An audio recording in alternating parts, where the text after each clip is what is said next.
નમસ્કાર મિત્રો, જેમ કે તમને ખબર હશે કે રેલવે ગ્રુપ ડીની પરીક્ષા ટૂંક જ સમયમાં નજીક આવી રહી છે. રેલવે ગ્રુપ ડીમાં કુલ જગ્યાઓ છે 32,000 પ્લસ. પણ હવે સવાલ એ થાય કે પરીક્ષા ગુજરાતીમાં જે લોકો આપવાના છે તેઓને કઈ રીતે તૈયારી કરવાની, કયા કયા વિષયો પૂછાય છે, તેના વિશે માહિતી મેળવવી ખૂબ જ જરૂરી છે. તો આજે આપણે તેના વિશે માહિતી મેળવશું અને જાણીશું કે પરીક્ષા પેટર્ન મુજબ આપણે શું શું તૈયારી કરવાની અને કઈ રીતે બધું મુજબ આપણે કોઈ પણ બુક વાંચવાની રહેશે. આજે હું તમને જણાવીશ. તો સૌ પ્રથમ આપણે જોઈએ કે ગ્રુપ ડીના ફોર્મ ભરવાની શરૂઆત થઈ ચૂકી છે, જેની તારીખ હતી 23/1/2025થી 22/2/2025 સુધી રેલવે ગ્રુપ ડીના ફોર્મ ભરાતા રહેશે. ત્યારબાદ વેબસાઇટ બંધ થઈ જશે અને એ ફોર્મ કઈ વેબસાઇટ ઉપર ભરવાના છે એ પણ હું તમને જણાવી દઉં.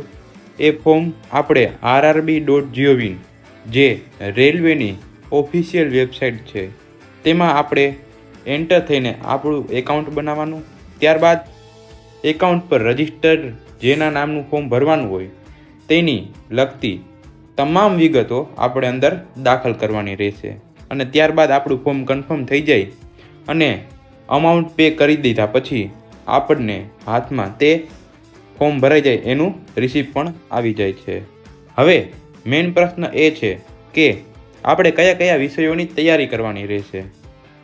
તો મિત્રો, રેલવે ગ્રુપ ડીની પરીક્ષામાં જેમ કે તમને ખબર હોય અને ન ખબર હોય તો હું તમને જણાવી દઉં કે કુલ 4 વિષયો આવે છે કે જેમાં સૌથી પહેલો વિષય છે રિઝનિંગ, કે જે ગણિત ટાઈપનું હોય છે તે ભણવાનું રહેશે. બીજો વિષય છે જીકે અને જીએ, જેમાં તમને સામાન્ય જ્ઞાનને લગતું 1 થી 8 ધોરણ વચ્ચે અથવા 10 ધોરણનું તમામ જીકે તમે કરી લો તો તમારે આ આરામથી પાસ કરી શકો છો. ત્યારબાદ છે મેથ્સ, એ પણ બહુ ઇમ્પોર્ટન્ટ વિષય છે કે જેમાં તમારે ગણિત શીખવાનું રહેશે, એ પણ 8 થી લઈને 10 ધોરણ સુધીનું.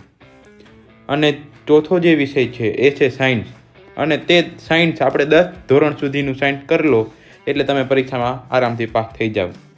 પણ જે લોકોને કોઈ બુકમાંથી તૈયારી કરવાની છે, કોઈ એક જ બુક હોવી જોઈએ કે જેમાં તમામ વિષયોનો સમાવેશ થઈ જાય અને તેમાંથી આપણે તૈયારી કરી શકીએ આરામથી, તો તેમની માટે હું સજેસ્ટ કરું કે કુમારની આવડિયા બુક, કે જેમાં રેલવે પરીક્ષા માટે ખૂબ જ ઇમ્પોર્ટન્ટ સવાલો આપેલા છે. એનટીપીસીની આ બુક દર વર્ષે પેપર આમાંથી જ પૂછાય છે. રેલવે ગ્રુપ ડીની છેલ્લે પરીક્ષા 2019માં લેવાની હતી ત્યારે પણ આ બુક જેણે વાંચી છે તેઓનું રિઝલ્ટ ટોપ લેવલે જ આવ્યું છે.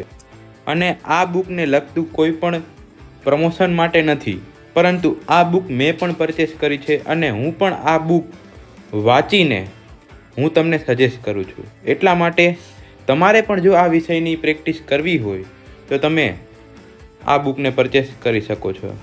અને આવા જ મજેદાર અને ઇન્ટરેસ્ટિંગ વાતો જાણવા માટે અમારી ચેનલને અત્યારે સબસ્ક્રાઈબ કરી લો.